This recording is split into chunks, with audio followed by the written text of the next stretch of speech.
Wir sind hier bei fotowissen.eu. Wir machen einen Videotalk mit dem Laurenz. Laurenz ist ein ganz besonders netter Mensch und Autor bei Fotowissen und werdender Onkel, habe ich gerade gehört, ne? Das Genau, heißt, ein Verwandter von dir kriegt gerade ein Kind und du wirst gerade Onkel. Das ist natürlich ein besonderer, wahrscheinlich auch noch Patenonkel oder so, ne? das haben wir noch nicht geklärt, aber er ist mein Bruder, also wir sind zum Glück ganz eng. Und beruflich machst du alles, was Sport angeht. Sprich, du bist Sportfotograf, du bist Sportjournalist, du bist auch Trainer und erzähl mal selber. Genau, das Trainersein habe ich jetzt leider so gesehen vor 2 Wochen aufhören müssen. Ich habe kleine Jungs trainiert. War einfach ein riesiger Zeitfresser und zeitgleich auch durch die sonst so freie Arbeit, mal hat man da einen Auftrag, mal da, habe ich es dann häufig nicht hinbekommen, zunehmend wirklich jeden Montag, jeden Mittwoch, jeden Samstag da zu sein. Und dann die Entscheidung getroffen, okay, das war jetzt gut. Und jetzt tauche ich so ein bisschen gezielter noch ein in diese Welt der freien Aufträge. Das war Fußball? Das war Fußball, genau. Also du hast richtig Ahnung von Sport und den muss man, glaube ich, auch haben, wenn man Sport fotografiert, ne? Also, ich würde schon sagen, dass ich Ahnung von dem Sport habe. Ja, ich habe mein Leben lang gespielt, habe an der Sporthochschule in Köln auch nochmal Sport studiert, auch mit fachlichem Bezug zum Fußball. Und ansonsten, gerade in dem Alter, ging es mir auch einfach sehr viel Leistungsdruck raus und Spaß haben. Ähm, Was bei der Fotografie bei mir auch ähnlich ist. Es ist selten mit Leistungsdruck verbunden, sondern häufig einfach auch, ich habe Spaß und ich merke dann dadurch, wenn ich am Lächeln und am Strahlen bin, dann gucken die Leute ganz anders in die Kamera Ja, das und stimmt. sorgt dann wieder. Das ist natürlich im Fußball, ähm, wenn ich manchmal bei so den ganz tollen großen Champions League Spielen, da bin ich dann nicht als Fotograf vor Ort, sondern als in einer anderen Tätigkeit. Aber ich bin da mit den Fotografen immer am Quatschen und ja, nehme manchmal meine alte Filmkamera mit und stelle mich daneben. Und das ist schon eine ganz andere Welt. Also da wird dann losgeballert und das Objektiv passt nicht mehr hier rein. Das ist dann schon eine andere Fotografie. Ja, das gibt es in der Wildlife-Fotografie ja auch, ne? Da hast du auch mit diesen ganz großen Objektiven zu tun, nach Möglichkeit sehr lichtstark, weil da auch häufig, also die wirklich ambitionierten Wildlife-Fotografen fotografieren ja auch früh morgens und spät abends und dann brauchen die halt auch schon mal eine Blende 2,8 und dann so ein 400 Millimeter 2,8, das sieht ja vorne aus wie die Größe einer Bratpfanne, einer kleinen Bratpfanne. Also das ist schon ziemlich heftig und du steppst auch ganz schön. Aber wir wollten heute noch ein bisschen über Sony reden, weil du hast nämlich eine Sony gekauft. Das stimmt, richtig? Du hast eine Sony A7 IV und weißt du noch, wann das, wann das klar war, dass du die kaufen wolltest? So richtig klar, um ganz ehrlich zu sein, war es, als ich da eben diesen Preis gesehen habe, der da auf einmal aufgepappt ist. Ähm, Ich hatte dir das ja schon mal kurz, kurz erzählt. Es war da so am ersten Tag einer Black Friday-Woche, ganz früh morgens. Ich war in der Phase eben, ich will eine neue Kamera und habe dann eben viel recherchiert, viel geguckt und dann gesehen, dass die sich da wohl ganz schön vertan haben. Und ja, dann habe ich so morgens einen kurzen Moment erwischt, bevor die ihren Fehler entdeckt haben und habe gesehen, Sony A7 Mark IV mit Objektiv, Ja. viel, viel zu günstig. Und Du hattest vorher, hattest du mal Canon. Wie kommst du denn, wie bist du denn auf Sony gekommen? Also war dir das wurscht, ob du es Canon oder Sony? Also die ist irgendwie gestohlen worden, die Canon, und dann du hattest keine Vorlasten. Also du konntest einen Markenwechsel vornehmen zu dem Zeitpunkt, als du die gekauft hast, richtig? genau, das war kompletter Markenwechsel möglich. Also mein Objektiv und sowas wurde auch alles gestohlen von Canon eben. Meine allererste Kamera war wiederum aber auch eine Sony und ich glaube, das war dann auch so im Hinterkopf. Ich hatte nämlich mit damals hatte ich eine Sony Alpha 6100 als Ja, erstes zum Reisen ja. und die fand ich auch ganz nett, aber ist natürlich nochmal eine ganz andere.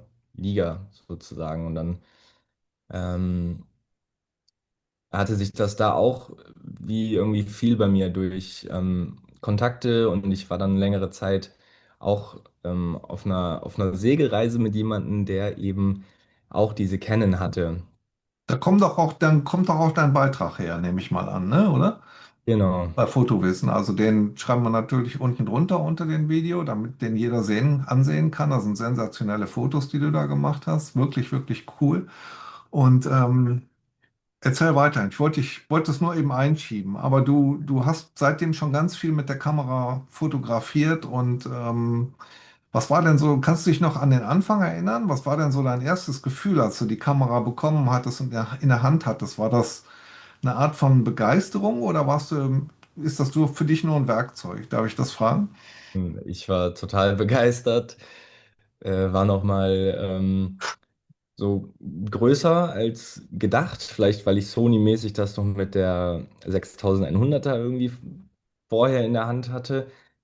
Aber ich war total begeistert und war sehr froh, das jetzt auszuprobieren. Zeitgleich aber auch erstmal gemerkt, okay, ich muss mich da jetzt nochmal von Grund auf reinfuchsen, weil dieses bisschen Fotografieren mit der vorherigen Kamera, das bringt mir jetzt relativ wenig. Also was macht der Knopf hier, was mache ich mit dem Knopf?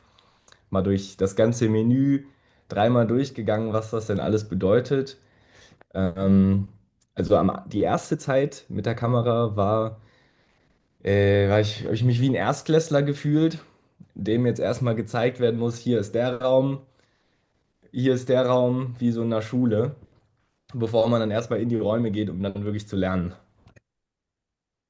Und dann hast du die für dich selber programmiert und ist dir irgendwas besonders positiv an der Kamera aufgefallen oder irgendwas negativ? Weil du kannst das ja schön vergleichen, du hattest ja vorher die kennen. Mhm. Mhm. Ich kam mit dem Sony, auch wenn ich sagen muss, ganz objektiv gesehen, fand ich, glaube ich, so das Interface und auch die Menügestaltung und alles von Canon übersichtlicher Ja. und leichter. Ähm, Ich wusste aber, gut, ich hatte vorher schon mal eine Sony und ich glaube, das hat es für mich dann doch nochmal leichter gemacht, als jetzt für wen, der da ganz neu rüberkommt.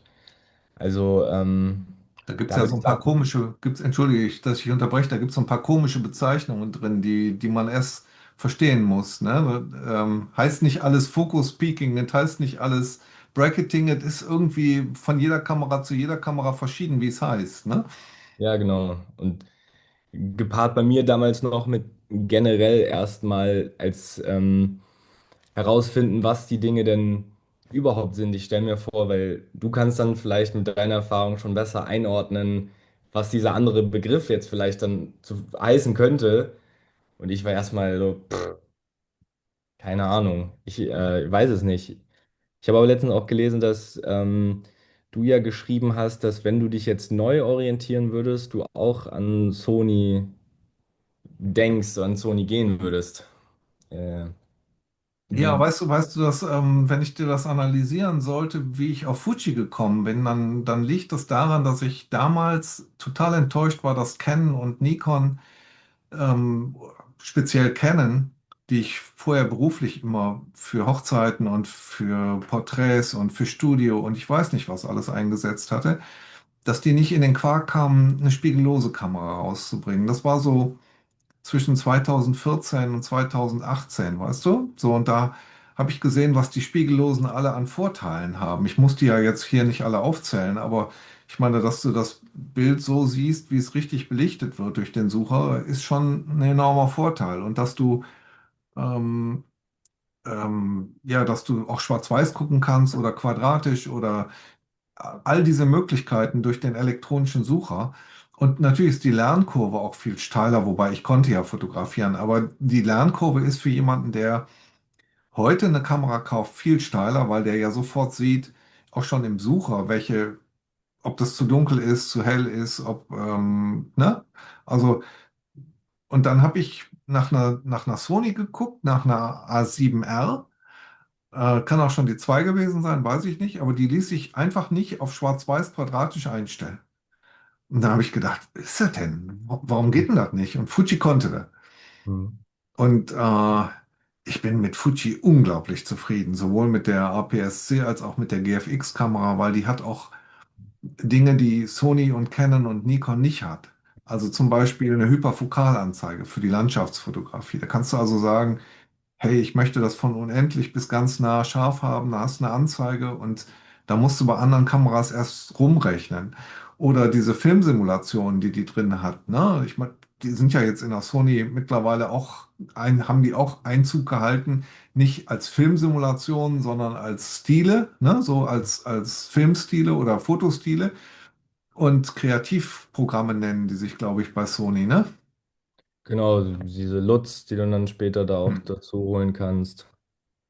Aber Ja, ich und, fand, und wobei ich da Fuji auch, letztens war ich mal mit wem unterwegs, der fotografiert mit Fuji, das war ein ganz anderes Gefühl auch auf einmal. Also da habe ich gedacht, wenn ich jetzt hier die Fotos mit meiner mache und dann im Nachhinein da so ein Look drauf noch, ist nicht dasselbe. Das hatte schon seinen Reiz. Da wollte ich schon mal ein paar Fotos mit seiner Kamera dann machen. also damals habe ich dann eine XT2 gekauft, das war so 2017, glaube ich. Und die konnte wirklich alles, was ich wollte. Alles. Ne? Die hatte zwar nicht die hohe Auflösung wie die Sony A7R. Ich hätte für quadratisch gerne auch noch ein bisschen höhere Auflösung gehabt, weil wenn du von 24 Megapixeln ein Drittel wegschneidest, bist du irgendwo bei 16. Aber 16 erschien mir dann auch für ein quadratisches Bild noch als ausreichend. Und dann habe ich die gekauft, bin super glücklich damit gewesen und habe dann in der Folge noch eine GFX gekauft. Also weil ich einfach Mittelformat infiziert bin, seit Kindheit, ne? Durch die analoge Fotografie. Da war das ein Quantensprung an Qualität, den du machtest, wenn du von Kleinbild auf. Du weißt ja, worüber ich rede, weil du ja auch analog fotografierst, ne? Ja, Bei, genau. bei Lust und Laune. Und du konntest ja tatsächlich doch vom Kleinbild nicht so riesengroße Abzüge machen im Analogen, wie das vom Mittelformat möglich war. Und dann war es halt auch noch ein völlig anderes Fotoformat, also ein 1:1 quadratisches Fotoformat oder es war ein 6:7 Format, was dann, wenn du es nachmisst, ein 5:4 Format ist. Also es hat mit 6:7 nicht viel zu tun. Es ist ein Verhältnis von 5:4. Und da war ich einfach infiziert. Und deswegen habe ich dann auch noch die erste Mittelformat von Fuji gekauft, die es damals gab. Und auch die fand ich total schön. Aber du hast mich gefragt, wenn ich heute die Entscheidung treffen sollte, Ja. ne? Und ich glaube, was ich wirklich toll finde bei Sony, ist diese breite Palette an Kameras, die haben. Die haben deine Allround-Kamera, die A7 IV oder 5, oder die Vorgänger. Die haben die R-Serie für die wirklich anspruchsvollen Produktfotos oder für Landschaftsfotos, Architektur. Dann haben die die S, die für Video ist oder Hm. für Lowlight-Fotografie, fantastische Bilder in Lowlight macht. Ist das was für Sport übrigens? Die S. Ich finde, für Sport, gerade wenn du dann nochmal, kommt auf deine Objektive natürlich drauf an, aber ich glaube, prinzipiell kannst du es schon dafür nutzen. Ich würde wahrscheinlich eher auf die R-Variante gehen oder auf direkt die 9er oder A1er Serie. Ja, die R kannst du nicht nehmen, die ist zu langsam. Die hat einen Rolling Shutter-Effekt, der ist. Während des Spiels, ja, die haben meistens, wie ich die da bei den UEFA-Spielen sehe, immer zwei, drei Kameras drum und dann machst du quasi einmal das Ah, Porträt dann vor dem Spiel oder nach dem Spiel, mit der R? deine Position, holst die andere. Das heißt, mit einer ist es da nicht getan, aber Ja, ja. Das liegt ja schon darin begründet, dass du die Objektive nicht mal eben wechseln kannst, sondern ja. da wechselst du die Kameras, na klar. Und hast du, nochmal zurückzukommen, also habe ich dir das sauber beantwortet? Also heute fände ich auch sehr, sehr schön an Sony, dass die so eine unglaublich breite Objektivpalette haben durch die ganzen Fremdanbieter. Weißt du, also bei Canon ist das relativ eingeschränkt und unglaublich teuer. Wenn du da ein 100 bis 500 kaufst, die haben angefangen mit 3.500 € für ein 100 bis 500, was bei, ich glaube, Blende 5,6 beginnt. Ja, Mhm. ähm, ein Wahnsinn an Preis, ne? So finde ich aus meiner Sicht, aus meiner Perspektive. Und ist ja kein 400 Millimeter 2,8. Das kostet bei Canon irgendwas um die 18.000, 20.000 Euro oder so. Will jetzt keinen Preis nennen, der nicht stimmt, aber die sind unglaublich teuer, ne? Diese Teile. Und Ja, will ich gar nicht drüber reden. Das ist ja, bei Sony hat man ja noch die Wahl, zwischen Tamron und Sigma und dem ganzen anderen Objektivpark, den du da, und du kannst auch Canon-Objektive drauf machen, wenn du möchtest, ne, mit dem Adapter. Also, ja. mm, Das ist ein Riesenvorteil auf jeden Fall. Was mich auch bei oder was ich total interessant fand bei dem, was du gesagt hast mit der Lernkurve am Anfang. Und das hat mir dann das auch nochmal gerade zu denken gegeben, wenn man sich vielleicht dann irgendwann mal entscheidet, okay, jetzt ist es mal Zeit für einen Gebietswechsel. Ich war jetzt jahrelang Canon, jetzt Stück für Stück wechsle ich jetzt rüber, dass man, oder was du vielleicht dann auch denkst, inwiefern man da dann nochmal auch fotografisch sich weiterentwickelt, Neues lernt, einfach aufgrund von dem Markenwechsel. Würdest du sagen, das macht dann nochmal Unterschiede? ja, also, wo du es natürlich krass merkst, ist so bei Sport, Action, Wildlife, ne? Da kannst du den heutigen Autofokus nicht mehr mit dem damaligen vergleichen. Der klebt ja an den Motiven dran. Wenn du deine Kamera anhebst und du siehst diesen Eisvogel und du richtest die Kamera da drauf, findet der sofort das Auge von dem Vieh und dann fliegt der weg und du hältst drauf und fotografierst mit. Dann hast du noch diese Voraufnahme, sprich, du drückst den Auslöser leicht ein, während er noch da sitzt. Mhm. Und dann fängst du an, wenn der abfliegt, den durchzudrücken. Dann hast du noch den Abflug mit drauf. So schnell kannst du ja gar nicht reagieren, ne? Du kannst ja nicht in dem Moment reagieren, wo der abfliegt. Der ist ja unglaublich schnell. Sprich, wenn du dann diese Voraufnahme hast und dann ziehst du mit und hast den im Sucher und der bleibt da dran kleben, egal wie der Hintergrund aussieht, der findet immer dieses Auge von dem Vieh. Das, das, da hast natürlich eine ganz andere Basis. Also, und von der Lernkurve her muss man einfach sagen, äh, bei der Spiegelreflex hast du hinten aufs Display geguckt, um zu sehen, ob das Ding einigermaßen in Ordnung war, das Foto.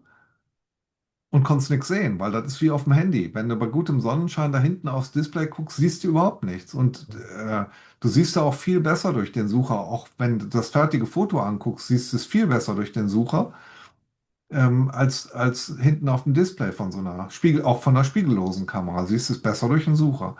Mhm. Und da kannst du es auch beurteilen. Du kannst reinzoomen bis ins Kleinste und kannst gucken, ob es scharf ist. Und also der Fortschritt oder dieser Zeitpunkt Spiegelreflex zu spiegellos, der war eine Revolution in meinen Augen. Würdest du das auch so sehen? Hat dich bestimmte Sachen haben dich begeistert an der A7 IV oder? Ja, ich finde es auch eine also so ein zweischneidiges Schwert, sage ich mal. Jetzt gerade wenn du von einem Autofokus geredet hast, der auf der einen Seite natürlich also super schnell ist. Ich habe ja noch das 2470 G-Master 2, das heißt, das ist einfach ein Traum, was da den Autofokus angeht. Manchmal allerdings habe ich das Gefühl, wäre jetzt das nicht passend zu dem, was ich gerade mit dem Foto machen möchte. Und das ist dann vielleicht im Sport oder Wildlife eher auszugrenzen, weil da hat man dann ganz klar, okay, das will ich jetzt drin haben und Ja. das ist klar. Ich habe manchmal das Gefühl, wenn ich mich zu sehr auf den Autofokus verlasse und ein bisschen mehr ins Künstlerische rein möchte, vielleicht mal den Fokus jetzt auf etwas setze, was jetzt da die künstliche Intelligenz, für die macht das gar keinen Sinn. Klar fixiert die jetzt das Gesicht da an. Aber ich möchte in dem Fall eigentlich viel lieber was anderes Ja. fokussieren. Und dann habe ich da schon ein paar Mal gemerkt, ey, da will ich doch lieber mehr auch in den manuellen Fokus mir das anlernen. weil das auch nicht verloren gehen sollte, Ja, denke ich. die meisten Sport- und Wildlife-Fotografen fotografieren ganz lange mit dem Auslöser und dann fangen die an, den Auslöser von dem Autofokus zu befreien und hinten diese AF-On-Taste zu nutzen, um scharf zu stellen. Mhm. Und dann hast du halt auch die Möglichkeit, in dem Moment den Finger eben nicht auf die AF-On-Taste zu legen und sofort an dem Objektiv manuell scharf zu stellen. Also dieses Backbutton-Fokus, das ist eine unglaublich schöne Angelegenheit für Sport, Action, Wildlife, aber auch für diese kreativen Zwecke, die du gerade genannt hast. Ich meine, ja, wenn ich rausgehe heutzutage, ich freue mich wie ein Kind, wenn ich mal wieder so eine Mittelformatkamera in die Hand nehme und manuelles Scharfstellen ist da, geht ja gar nicht anders. Gibt keinen Autofokus, ne? Mhm. Du musst alles und du kannst es teilweise nur erahnen, ob es wirklich scharf ist, weil das sind diese alten Mattscheiben, das ist alles unglaublich dunkel da innen drin und das ist schon mehr schätzen als alles andere manchmal, ne? Da gibt es auch ganz viele Fotos, die dann nicht hundertprozentig scharf sind, weißt du? Da machst du Abstriche plötzlich. Das kannst du natürlich, wenn du im Job bist und Sport fotografierst oder wenn du Aufträge hast, kannst du das natürlich knicken. Da will keiner ein unscharfes Bild oder ein unscharfes Porträt haben, ne? Ja, Aber du hast recht, wenn du dann manuell scharf stellen möchtest und du musst erst ins Menü, um umzuschalten auf manuellen Fokus, das ist schon zu kompliziert, ne? Deswegen nutze ich diesen Backbutton Autofokus. Da habe ich ein halbes Jahr für gebraucht, bis ich das mal drauf hatte, weil wenn du dich umstellst, denkst du immer noch, die stellt jetzt scharf da vorne auf dem Auslöser und das macht die ja nicht mehr, ne? ja, Da kommen auch am Anfang erstmal ein paar Aufnahmen bei raus, die nicht ganz scharf sind, weil du natürlich das ja. so drin hast und wenn du dich dann umstellst auf Backbutton Autofokus, wo du eben immer die Taste drücken musst, dann, und ich habe das bei der Canon R5 Mark II habe ich das so gemacht, dass ich habe drei verschiedene Autofokus Knöpfe hinten, Mhm. wo ich einmal auf die Augenerkennung gehe, Mhm. einmal gehe ich auf die kleine Spotmessung und je nachdem, welchen Button ich drücke, kann ich dann hin und her, weißt du? Mhm. Aber diese Programmierung von so einer Kamera, das ist schon echt auch ganz schwierig, finde ich. Vor allen Dingen, wenn du die dann auf die C1, C2, C3 Programme legst, Mhm. musst du vorher erstmal alles grundlegend geklärt haben, sonst fängst du bei diesen C1, C2, C3 ständig wieder von vorne an. Ne? Das ging dir Ich ja habe wahrscheinlich am Anfang auch so, oder? immer noch mal wieder, ich glaube, ich habe, ähm, weiß nicht, C1 habe ich, glaube ich, White Balance. Das ist dann auch eher, wenn ich mal im Film bin, aber ich klicke mich immer von C3 erstmal runter, bin ich, ah nee, hier ist ja, also ja, das dauert dann noch ein bisschen. Aber vielleicht nochmal, um dann drauf zurückzukommen, Ja. generell der Fokus bei der Sony A7 IV, die ich jetzt habe, ähm, bin ich schon sehr zufrieden mit. Also das ist ganz selten, dass wenn dann mal ähm, bei okayem Licht, bei gutem Licht sowieso das offensichtliche Motiv dann nicht getrackt wird oder der das verliert. Also das ist schon sehr Also gut. schon mal eher die Schwierigkeit, dass du gerne woanders scharf stellen möchtest, auf den Vordergrund oder so, um den Hintergrund unscharf werden zu lassen oder andersrum, was dann mit den Autofokus-Geschichten nicht ganz so einfach ist. Ne? Richtig?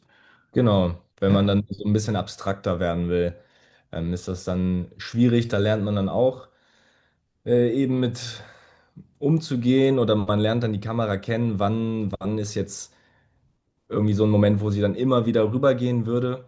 Ja, Das heißt, es ist mittlerweile auch selten nur noch, dass das wirklich dann ein Problem ist und sonst eben habe ich es jetzt hier vorne am Objektiv einfach einen Klick und dann bin ja, ich im manuellen und dann das geht auch. Klar. genau, dann macht man es eben so. Ja.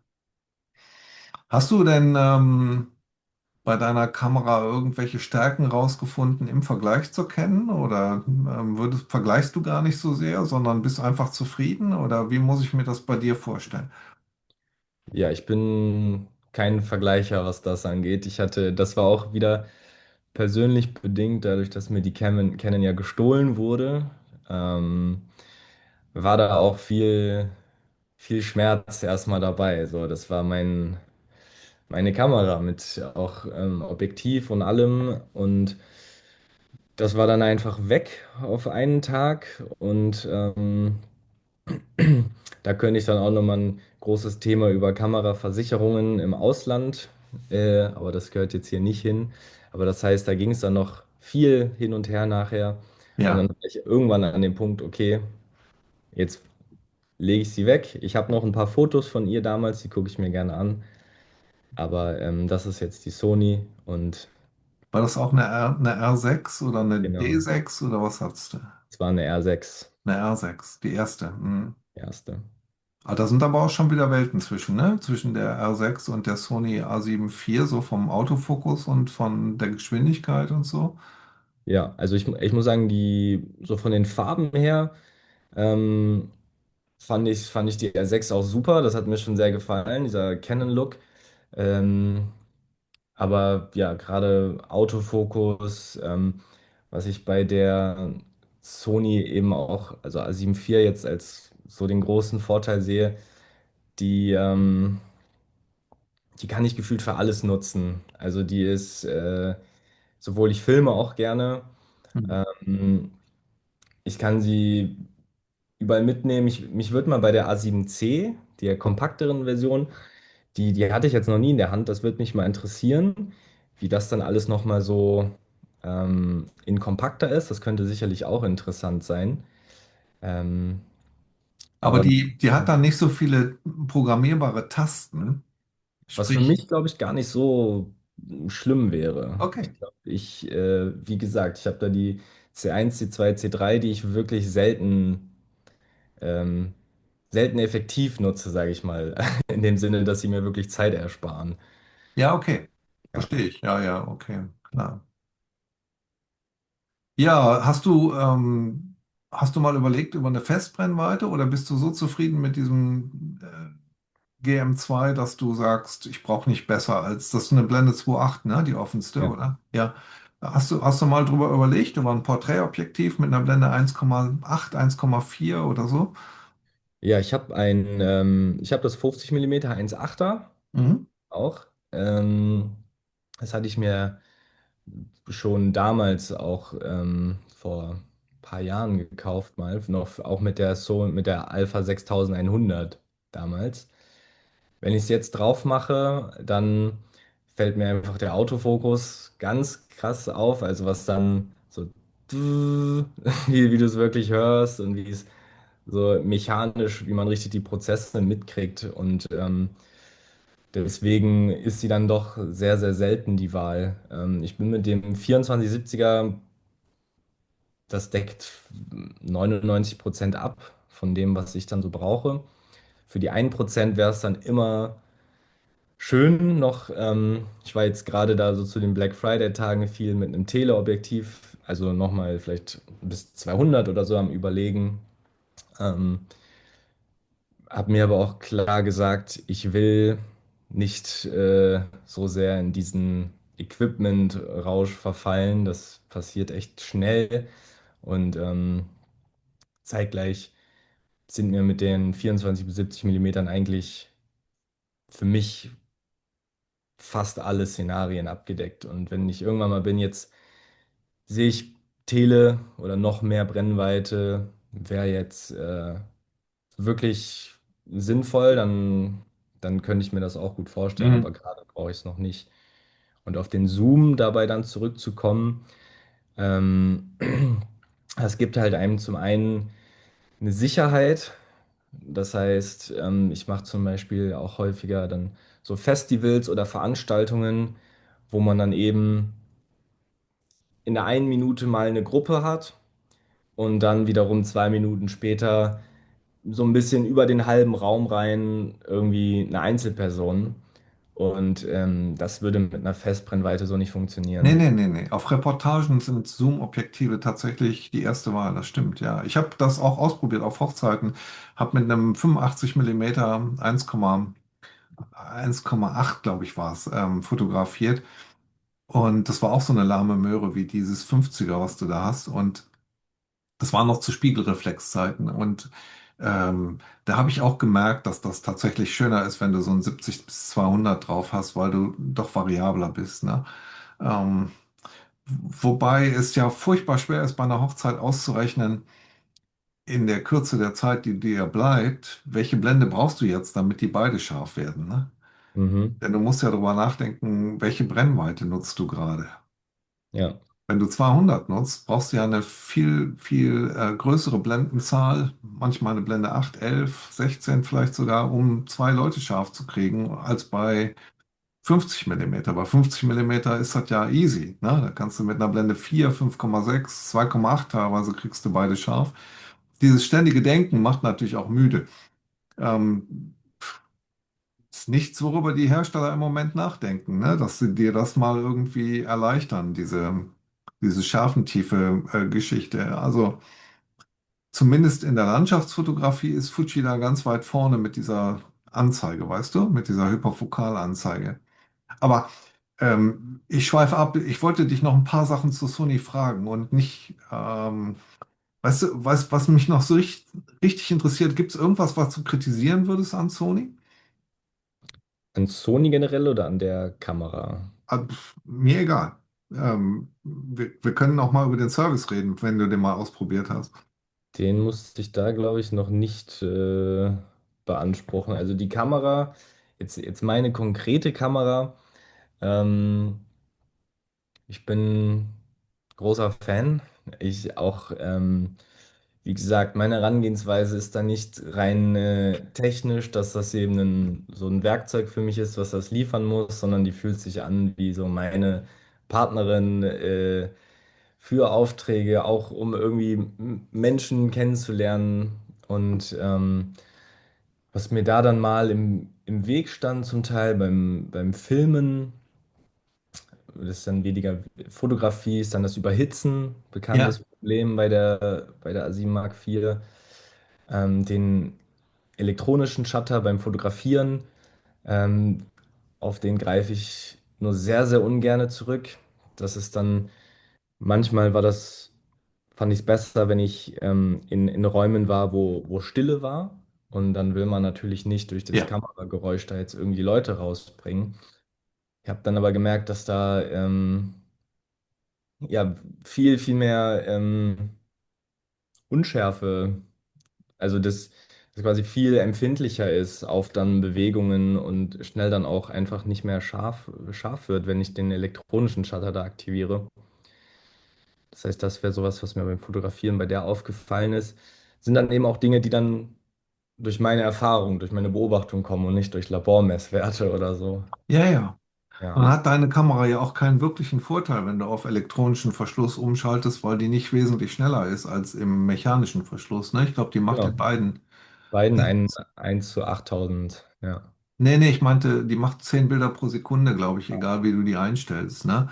Bei einer A7 IV ist das jetzt natürlich ein großer Unterschied. Da kannst du 10 Bilder pro Sekunde mechanisch machen und 30 elektronisch, ne?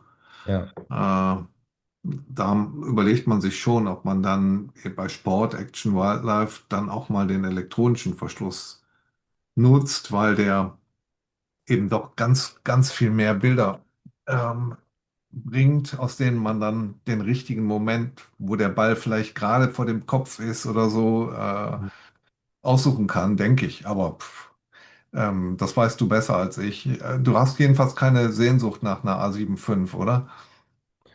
Nee, nee, ich war auch nach den ersten Ankündigungen, ist da auch nichts aufgekommen. War für mich dann eben, weil ich dann auch gerne filme, hätte ich mir da schon auch rein von den Spezifikationen fürs Filmen mehr gebraucht, um da irgendwie überzeugt zu sein. Ähm, aber ohnehin habe ich gerade gar keinen Grund, auch von der A7 IV wegzukommen. Wir haben noch ein bisschen was vor uns. Irgendwann wäre es vielleicht mal schön, noch mehr mehr Details, also mehr Megapixel drin zu haben, weil ich auch jetzt sehr, sehr gerne in die Porträts reingehe. Ja. Das merke ich. Aber Und das beim kostet dann gleich 7.000 Euro, ne? In Form einer genau. A1 oder so, ne? Ja, und da bin ich auf jeden Fall auch. Also das wäre Schwachsinn für mich noch und deswegen reicht die da mehr auf. Der Typ hinter der Kamera muss da erstmal noch besser werden. Also Das, jetzt habe ich noch zwei wichtige Fragen. Hast du denn bei so Aufträgen noch eine Backup-Kamera oder wünschst dir eine? Und die zweite Frage, die ich dir stelle, ist, da gehen wir auf Video ein. Da muss ich unbedingt nochmal nachfragen, weil interessiert bestimmt sehr viele Video zu filmen. Aber beginnen wir mal mit der ersten Frage, nämlich, wie ist das mit einer Backup-Kamera? Wünschst du dir sowas oder? das war ein Punkt, der mir als ich mal überlegt habe, was ich so an der schätze an meiner Kamera, dass sie einfach sehr, sehr zuverlässig ist. Das heißt, ich habe keine Backup-Kamera. Vielleicht ist das so ein Ding, wo man einmal diesen Fehler gemacht haben muss. Vielleicht hattest du da jetzt irgendeine Erinnerung hochkommen, wo die Kamera mal ausfällt. Genau, das ist bei mir noch nicht passiert und deswegen gehe ich da weiter an die Termine auch ran mit der vollen Überzeugung, dass ich keine brauchen werde. Also der Wunsch ist noch nicht da, nein. Aber du kannst gerne mal an der Stelle deine Anekdote teilen, falls du eine hast. Ich war auf einer Hochzeit.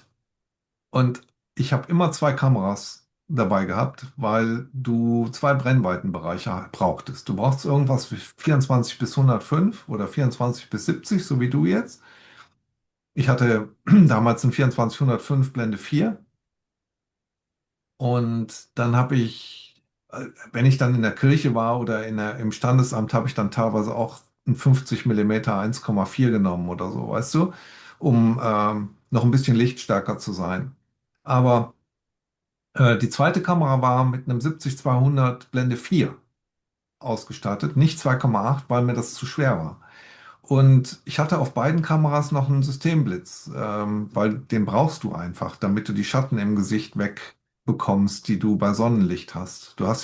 Bei Sonnenlicht hast du ja immer hier unter der Nase, unter den Augen, hier braun hast du Schatten unter der Unterlippe, unter dem Kinn und die musst du ein bisschen wegblitzen oder sogar stark wegblitzen, damit das ein bisschen besser aussieht. Also du blitzt die ganze Zeit, draußen vor allem, ne? Ne? Nicht, in der Kirche darfst du teilweise gar nicht, aber draußen vor allem blitzt du. Und diese zwei Kameras, die sind natürlich schwer. Das heißt, mit dem Blitz drauf und dann hast du teilweise noch Akkupacks am Gürtel, damit die Blitze länger durchhalten, denn du machst ja hunderte Fotos an dem Tag. Und dieser ganze Kram, der ist unglaublich aufwendig gewesen.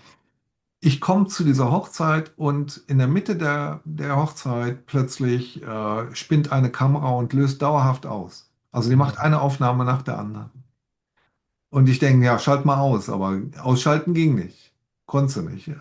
Also der eine Ausschalter funktionierte nicht.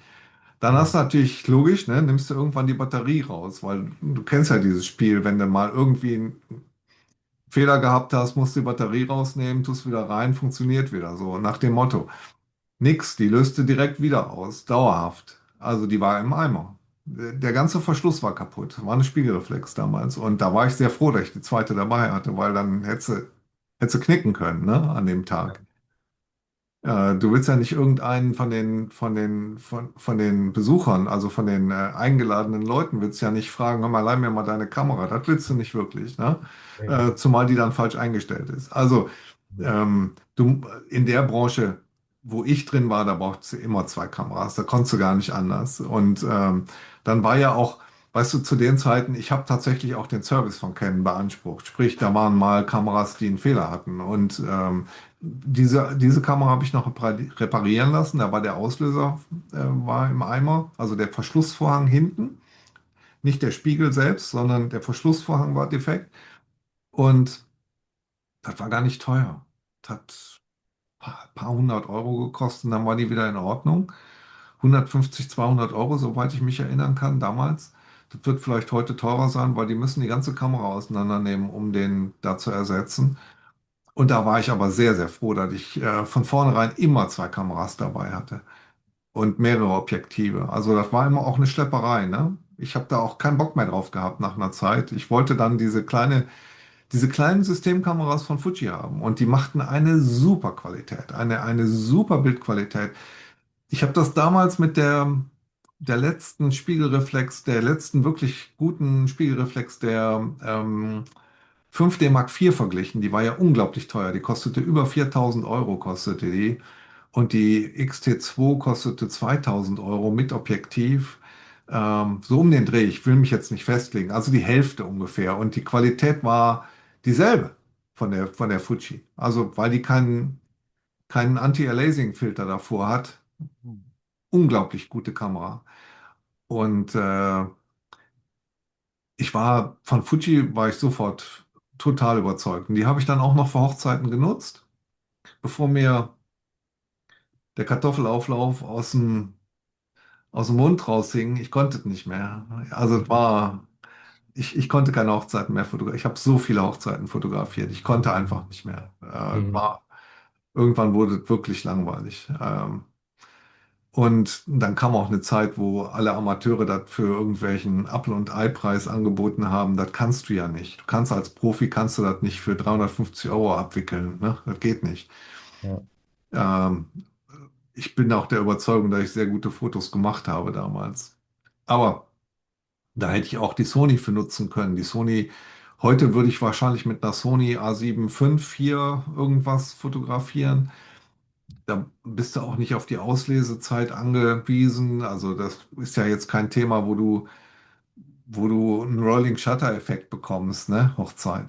Ja. Ähm, aber so als Allround-Kamera sind die schon ziemlich klasse, die Sonys, das muss ich sagen. Auch die Canon sind ja auch nicht schlecht. Nur, was mir heutzutage viel zu viel vorkommt, sind diese Preise für die Objektive bei Canon. Ich weiß nicht, wie geht dir das denn? Hast du das nie verglichen? Hast du nie mal geguckt? Was kostet das bei... Ja, jetzt hier das, was ich habe, das 2470er, das ist ja mit dem Canon parallelen 2470er ungefähr ähnlich gewesen zumindest. Ich glaube, mittlerweile ist das Canon, also das RF, ein bisschen, weil, wie viel ist das? 2,7 oder liegt das, glaube ich, ungefähr bei 2,7 und das liegt hier bei 2,2, Hm, 2,3 mittlerweile. Ähm, aber das Gute bei Sony ist eben, dass man dann auf die von Sigma, Tamron, das ist ja dann nochmal eine ganz andere Preisklasse, auf die man dann zurückgreifen kann. Also das ist da vor allem der Vorteil. ja. Also du würdest die wieder kaufen? Ich würde die wieder kaufen, ja. Hat denn die Kamera irgendwie deine Art zu fotografieren verändert? Darf ich das fragen? Hm, gute Frage. Sie hat sie sicherlich sehr, sehr geprägt. Ich meine, ich habe jetzt für mich beispielsweise rausgefunden, mit der Kamera ist so, gehe ich bis ISO 16.000. Das heißt, höher, höher habe ich deaktiviert. Da habe ich jetzt schon sehr, sehr lange gar kein Foto mehr mitgemacht. Aber 16.000 ist so das. Das heißt, ich weiß dann einfach, je nachdem, wie das Licht ist, wie weit kann ich da so mit der reingehen. Es ist einfach alles sehr routiniert und dadurch auch hat die Kamera mich zu einem selbstbewussteren Fotografen gemacht, sage ich mal. Das heißt, du weißt, du gehst irgendwo hin oder du hast die Leute, die sich jetzt gerade aufstellen und du musst dann schnell, zack, alles einstellen und das da passt die Kamera einfach gut für mich und da kann ich mich sehr gut auf sie verlassen. Ja, Und schön. das ist, ja, das ist viel Also wert. sie hat dich doch zu einem anderen Fotografen gemacht. Ja, Cool. Ja, hast du noch eine Anekdote oder hast du noch eine Frage, die du gerne stellen möchtest? Oder wir wollten noch auf Video eingehen. Entschuldige bitte, das habe ich ganz vergessen. Ich finde das noch sehr interessant, auf Video einzugehen. Ich bin ja überhaupt kein Videograf, aber du machst beides. Und diese Kameras sind ja auch tatsächlich so beliebt wegen dieser Hybrid-Funktion, ne? Wie filmst du denn? In 4K oder wie muss ich es mir vorstellen? ja, 4K schon eigentlich immer. Ist auch, da könnte man jetzt wieder ewig drüber reden, weil es jetzt gerade dann durch so Instagram und alles merke ich, wie sich das wieder neu verschiebt und irgendwie in die nächste Zeit geht, dass jetzt wieder viel vertikal gefilmt wird. Ja. Das, war ja irgendwie gar kein Ding und dann war jetzt am Anfang von Social Media wurde dann trotzdem noch eher horizontal und das dann irgendwie eingefügt und ich merke, dass es jetzt mehr und mehr wirklich daran geht, dass auch Kunden da die Vorstellungen haben, einfach wirklich speziell auf Social Media, auf Instagram auch auf Hochformat aufgelegt professionelle Aufnahmen haben wollen. Das heißt, da verändert sich viel und da ist dann auch wieder das Ding, da braucht man kein 4K. Das hilft sicherlich, das erstmal in 4K zu filmen, dass man sich dann so ein bisschen reinkroppen kann, wie man mag. Das mache ich dann auch. Aber das heißt, da habe ich das Gefühl, sind dann die richtig auf Video alle tollsten Funktionen, Kameras sind halt viel zu viel für das, was die meisten Unternehmen oder Kunden jetzt noch wollen oder brauchen. Ich habe es bei der Kamera jetzt hier dann beispielsweise, wenn ich auf 60 FPS filme, also so ein bisschen Slow-Mo mit reinbringen will, dann ist das auch immer mit einem Crop direkt, immer 1,5-fach reingezoomt. Das wäre schön, wenn das nicht so wäre. Die 120 FPS gehen nur in Full HD. Wäre perspektivisch auch schön, wenn dem nicht so wäre. Ähm, Deswegen hat die Kamera da schon ihre Limits. Es ist, Ja. wenn jetzt jemand wirklich rein ins Videografische gehen will, dann würde ich die Kamera nicht empfehlen. Ähm, für wen der schon primär Fotos macht und dann aber auch immer mal wieder videografische Dinge anbietet, auch dann mit Zielgruppe Social Media, da ist die Kamera mehr als genug. Das ist meine Einschätzung. Hast du toll erklärt, Dankeschön. Ich glaube, Sony setzt da auf die spezialisierten Kameras. Die möchten die halt gerne zusätzlich verkaufen an diejenigen, die dann höhere Ansprüche an Video haben, denke ich, ne? Denn ich glaube, die A5, A7 die hat, glaube ich, auch wieder so eine Einschränkung mit dem Crop-Faktor, Ja, genau. Die ja, hat eigentlich, ich glaube, ziemlich das, was die Vierer hier auch hat. Also da wurde kein Schritt mehr getan. Die soll man nicht kaufen, um damit tolle Videoproduktionen zu hm, machen. Da hat man dann ja dann eben die, beispielsweise FX3, würde ich sagen, so das, was dann unter den professionellen Videografen das geläufigste ist. Und da hat man dann ja nochmal einen großen Unterschied. Wäre dann aber für, wenn du dann eine FX3 dir anschaffst und dann merkst du auf einmal, okay, jetzt nächsten Monat bin ich, da soll ich einen Instagram-Beitrag machen und da soll ich einen Instagram-Beitrag machen, dann fühlt man sich auch irgendwie blöd. Also, ja. Und so, also ich bin natürlich auch in dem Alter, so ich bin mit vielen Leuten in Kontakt, die sind auch irgendwie Mitte 20, 30, starten gerade irgendwas oder Musiker und ist dann auch nochmal was anderes, wo dann eben die Instagram und alles eben das Ding ist. ja. Ähm, aber ja, da geht das klar in diese Richtung. Und da merke ich für mich auch, muss ich das nochmal für mich reflektieren. Und ich habe das alles, so Instagram, wenn mich jemand gefragt hat, ob ich für Instagram was mache, dann bin ich immer davon ausgegangen, okay, das soll was qualitativ anderes werden, als wenn das jetzt für die Website oder so ist. Und das verschiebt sich auch. Auf Instagram hat man mein Feed da, was mir vorgeschlagen wird, sind alles hochprofessionelle Aufnahmen, die da rumlaufen Ja. mittlerweile. Also, Hm. ja, im Wandel. Gibt es denn in deiner Generation, was mich wirklich interessiert, ich bin ja ein alter Sack, ich gehe nur noch zum Sterben raus, weißt du, aber in deiner Generation gibt es da irgendeinen Bammel vor dieser ganzen US-amerikanischen Seuche, die da rumfliegt, Instagram und Facebook und Microsoft 365, werden die auch langsam ein bisschen vorsichtiger, was das ganze Thema angeht, oder ist das ausgeklammert? Nee, das ist sehr präsent. Also zum einen bei mir persönlich, Mhm. auch bei meinen Freunden. Ich merke, für mich kommt es dann eben viel auf die Umgangsweise damit an, wo ich aber auch merke, dass, oder mich auch manchmal frage, rede ich mir das jetzt noch ein, dass das alles so, dass ich das alles so unter Kontrolle habe? Hm. Hm, aber ja, das nimmt meine Generation oder meine Freunde viel ein und das ist dann häufig, merkt man dann, ey, wir haben heute mal den Tag gar nicht am Handy verbracht und Hm. das sind dann eigentlich die schönsten Tage. Ja, ja, ja. Zeitgleich Vollkommen gibt es richtig. auch einfach schöne Inspirationen, die man da finden kann. Jetzt bei mir mit irgendwelchen Fotoaufträgen, wenn das dann über Instagram geteilt wird, die Fotos, die man gemacht hat, Hm. dadurch kommt man dann an neue Leute ran. Und das heißt, es hat auch einfach sehr, sehr große Vorteile, die ich dann auch nicht ähm, zwangsweise verurteilen möchte. Nee, nee, Oder nee, nee. Meine Ausrichtung war mehr so, da gibt es ja inzwischen auch europäische Produkte statt Instagram, weißt du, so, ich komme jetzt nicht auf den Namen, aber du weißt wahrscheinlich besser als ich, welche Plattformen es da noch alle gibt. Ähm, Die werden aber von den meisten leider nicht genutzt und du hast auch keine Chance, die rüberzuholen, deine Freunde, ne, auf eine andere Plattform, oder?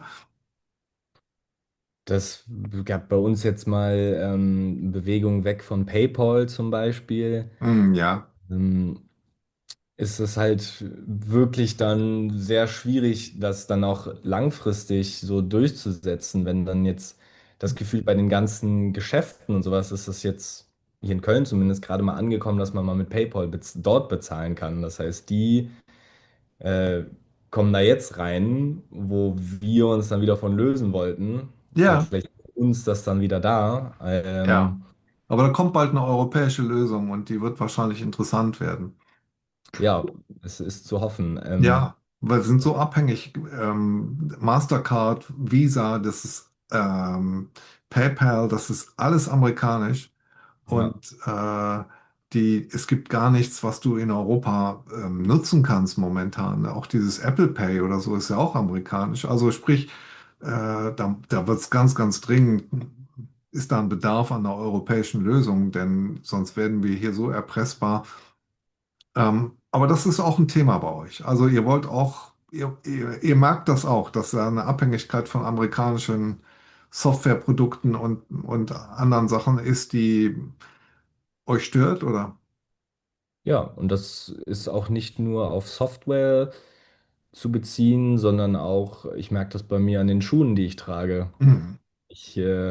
Früher war ich so, hey, Schuhe, ja klar, sind irgendwie Nike-Turnschuhe oder sowas. Und ich wohne hier schon seit langer Zeit und ich habe erst vor kurzem entdeckt, dass auf meiner Straße ein Kölsche Schuhmacher da den Laden von seinem Vater mal übernommen hat und er ist einfach ein total cooler Typ und er hat mir dann da so schön so handgefertigte Schuhe gemacht Oh, und toll.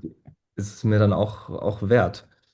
Also einfach so ein Bewusstsein dafür mal zu haben und das ist Das es, glaube ich. ist Man was muss im dann, Wandel im Moment, ne? genau, und ich denke, man muss da nicht in direkt irgendwelchen extremen Handlungen verfallen, von wegen, ich boykottiere jetzt das alles oder ich sag jedem, wie doof er ist, weil er gewisse Sachen macht, sondern einfach erstmal so ein Bewusstsein und ein Verständnis dafür kreieren, was es denn bedeutet, wenn ich diese Sache jetzt unterstütze oder könnte ich vielleicht auch mal nach Alternativen schauen.